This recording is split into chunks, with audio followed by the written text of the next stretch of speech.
Hello, and thank you for joining us today.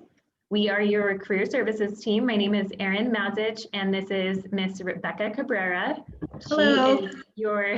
She is your career services coordinator for all of the trades, and I am the career services coordinator for all of the nursing programs. In just a few moments, we'll be going over a presentation. It's called Resume Building 101. And my hope is that you can learn some skills for resume building and you can walk away from this training module with a beautiful professional resume. And I'll let Ms. Cabrera tell you more about herself. So I am the one that you would be coming to see when you graduate. I'll help you with your resume. If you have any questions, any mock trials that you would like to do, get ready for interviews. I also help with the ET cards. And if you ever have any questions about anything pertaining to your program or to finding job placement, I'm the one that's going to help you with that. So my door's always open. You're more than welcome to come visit me at any time. Awesome, thanks, Becca. Sure. So I'm just going to share my screen with you all. All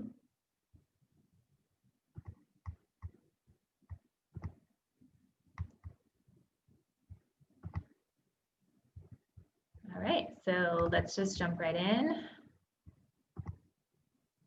Can you see that okay, Rebecca? I sure can, looks great. Okay, can you see us in the corner right here? Yes. I'm gonna hide us. Okay, move this down here. All righty.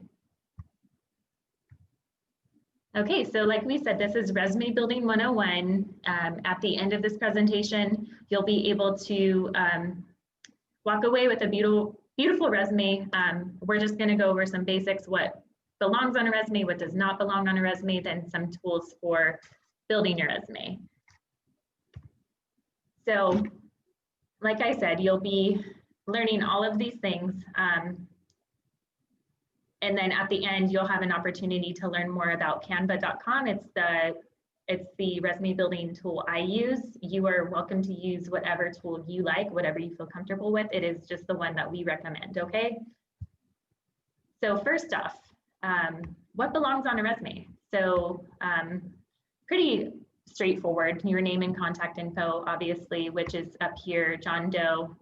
And then underneath it says electrician apprentice. So you should always list your title. So if, for instance, you're not working as an electrician apprentice at the moment, you would put maybe warehouse worker or maintenance tech, whatever applies to you.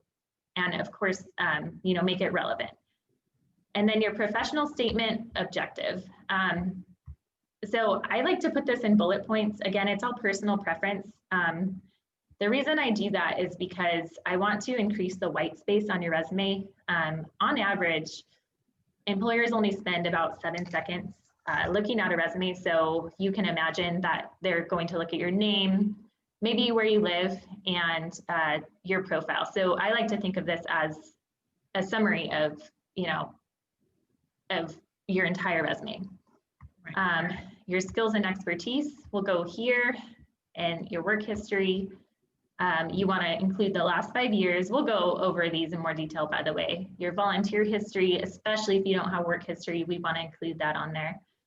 Your educational background and your licenses and certifications. So this example on the right-hand side is one resume that I did in Canva. So you guys will all have this template to use as an example for when you build your resume. But what's really cool about Canva, you can customize, you can change the colors, you can change the text, you can move it around. So it's really, that's why I like Canva. So next slide. So what does belong on a resume? What does not belong on a resume? So you do not want to be Miss Mueller over here. This is really bad. I just found this online, by the way. Minimize the use of graphics. There's like so many different colors on here. My eyes are hurting from just looking at it. So things that you don't want to include on your resume include photos of yourself. We all know you're handsome, you're beautiful, but your employer doesn't care. Save that for social media. Excessive graphics like this one over here it's so excessive, it's crazy. Large and unprofessional fonts, more than 2 colors, bright or unappealing colors, You don't want to include extracurricular activities or school sports unless you received an award that would highlight your accomplishments. So for instance, let's say you were valedictorian, or you received an award or scholarship for being ASB president, things like that. And if you have any questions, because that can be kind of a gray area, definitely come and ask us, okay? You don't want to include hobbies or personal information.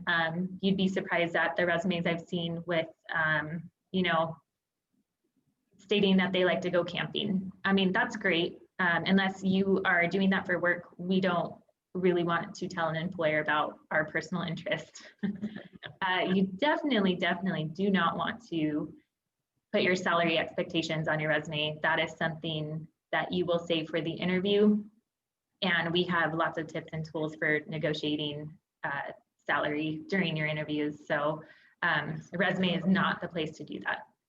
Your references, I've seen a lot of people put their references on a resume, which is fine. I'm not against it, but I really think that you should have a separate document attached to your resume to include your references. A lot of times application websites like Glassdoor and Indeed, or even the employer site itself, will have places for you to input your references as well. And then unprofessional email addresses. So I don't want to see, I've seen some bad ones. They're probably not appropriate to share. I hope that you can guess what an unprofessional email address would look like. But we definitely don't want to put any unprofessional email addresses on your resume. And absolutely, it would be the best if you could even just use your first and last name in the email. That would be probably the best, right, Erin? Yeah, great point, Rebecca. So, and that's also because it makes you identifiable. You have to think about, employers are receiving tons of emails from tons of candidates. So the more you can identify yourself, the more you can stand out. So that is why that kind of segues into this next section here, your name and contact info. So we want it to appear larger than any other text on the resume. So they should know who you are. Think about it. Your name is the first thing that identifies you. So I even put a cool little lightning bolt next to the name to make it stand out. We put the title underneath, and you definitely want to have contact information directly beneath your name so that, you know, they can decide to call you right then and there. It's accessible. You're going to include the basics, your phone number, your email, and then your address. You don't have to include your full address. You can just put, for instance, instead of 804 East Briar Drive, you can just put San Bernardino. Okay, so your professional statement or objective. I feel like this is the hardest part of building a resume because you are practicing your writing skills, and we're kind of writing in a different tone than we would in everyday life. So, and plus it's really awkward to write about yourself, right? We're not asked about our skills and experience on a daily basis. So I just want you to keep in mind that this is the eye catcher, going back to that statistic of, you know, employers only spend 7 seconds on average per resume. So we want this to stand out. Your objective will act as a summary of your entire resume, which I've mentioned before, and it should include your current occupational title. So an example we showed before was electrician apprentice, your years of relevant experience, if applicable. Some of you may be fresh out of high school. Some of you may not have worked for a while, which is fine. We have some ways around that. And then you should also have a future-oriented statement. So in this example here, safety conscious electrician / HVAC / welder apprentice with blank years of experience working in maintenance repair roles. Effectively manages a large volume of work orders for both commercial and residential properties, accepts and performs given tasks with ownership and sense of urgency. Willing and able to travel to job sites daily. So I want Rebecca to speak to some of these bullet points and why they're so important to include on your resume, because Rebecca knows a lot about what the trades employers are looking for. Absolutely. So obviously you want to identify that you what level you're at.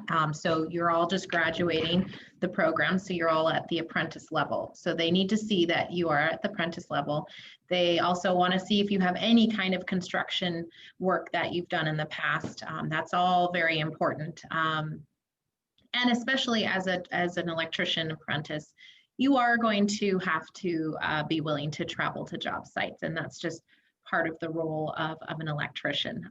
Unfortunately, sometimes it'll be a little further than others, but so many companies will pay you per diem or pay for a hotel if it's further than maybe 30 miles or so. So, but yeah, definitely identify what level you're at, and if you've had any kind of construction or warehouse work. Very important. Absolutely. Awesome. Thank you, Rebecca. So the next section of your resume is your skills and expertise. Now, what I intended to do here is break it down by the trade that you're in. I know some of you have completed 2 of our programs, 3 of our programs. So I would recommend whatever you're applying to at the time, just switch it up. So what I intend for you to do here, so you'll see I have electrician, HVAC welder. I literally copy and paste these.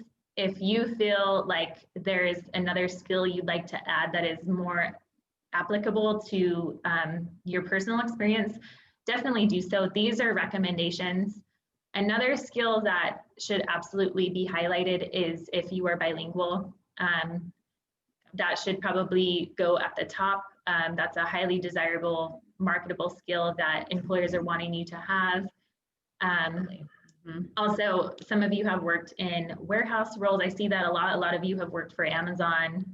So you can put things like logistics or warehouse logistics, even in customer service roles. So you can put customer service. If you did more of admin roles, you might want to put, you know, your typing speed, things like that. Anything that, you know, you feel you have good experience with, and it's applicable to you fulfilling the role of electrician, HVAC apprentice, or welder apprentice.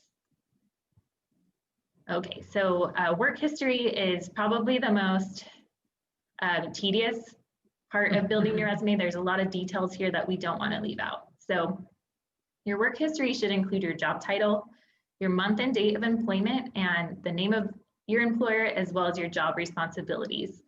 Now, it's super important to have the month and date of employment.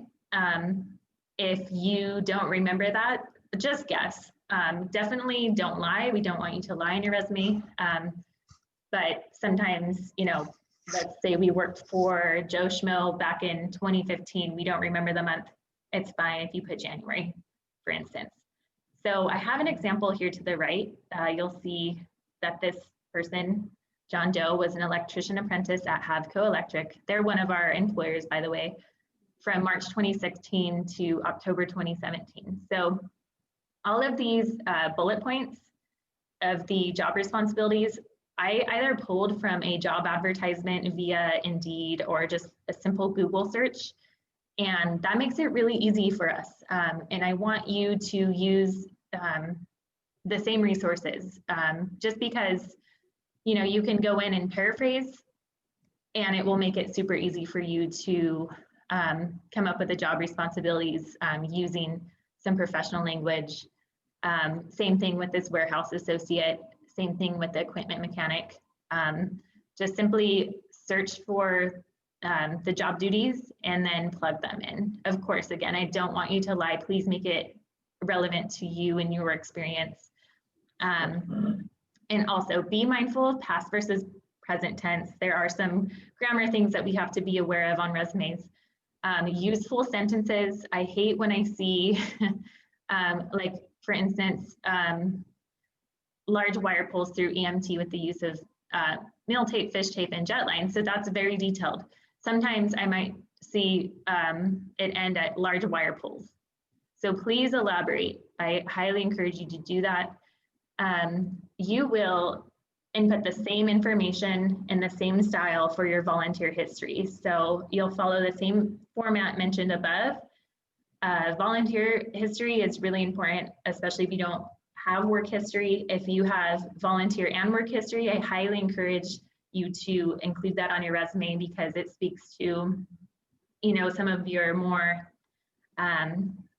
philanthropic efforts, and, you know, just shows that maybe you care about your community. You know, you're not just, you're showing the employer that you are contributing to society in some way or other.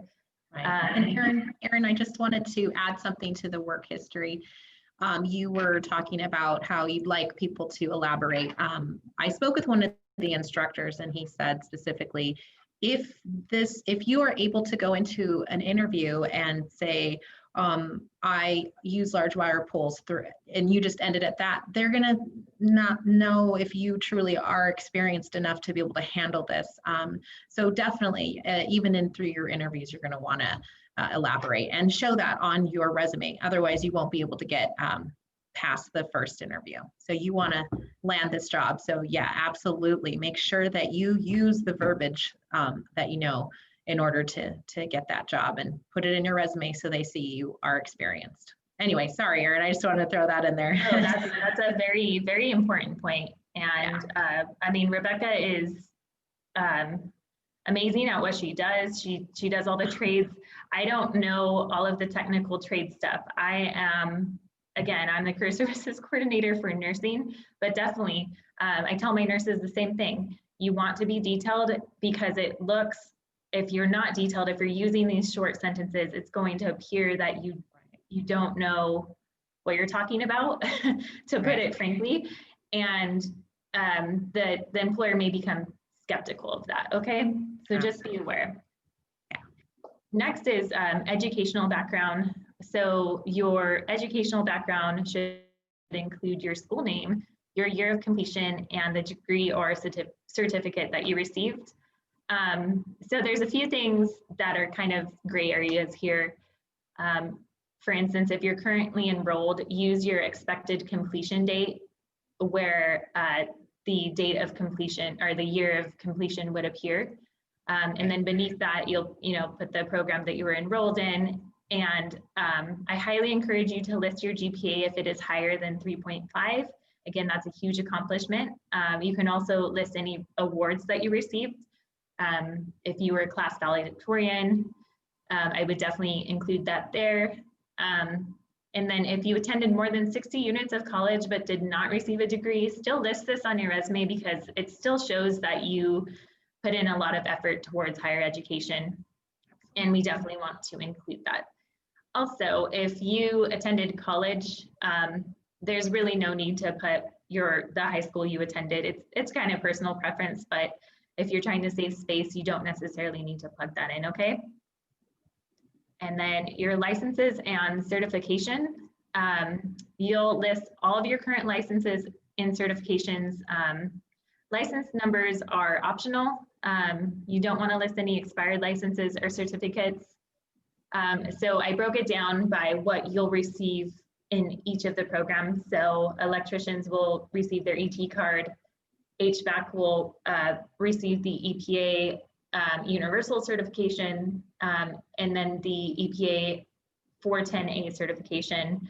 I am not familiar at all with these, by the way. This Becca will know more about the certificates you'll receive.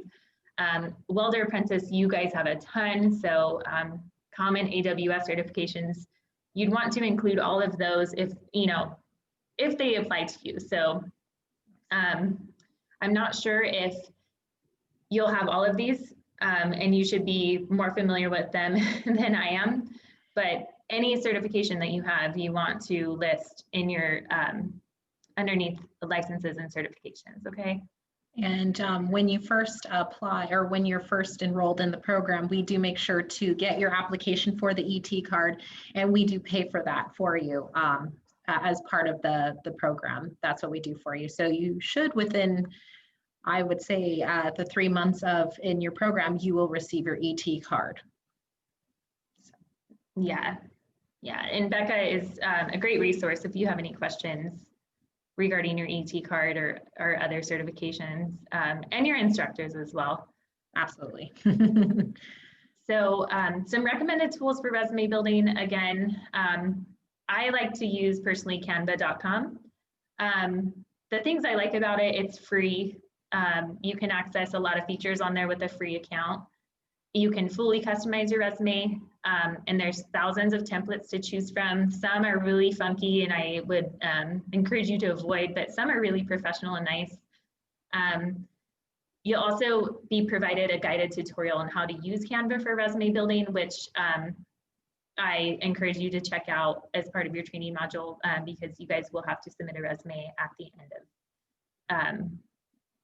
the end of this module. So another one is resumenow.com. I think Rebecca likes to use this one. I do. Yeah. Yeah. So if you want to just share some of the things you like about it, Rebecca. Absolutely. It is super easy friendly or user friendly. You just type in, what you're going for, electrician apprentice, and it actually gives you some ideas of what you could put in for your objective or summary.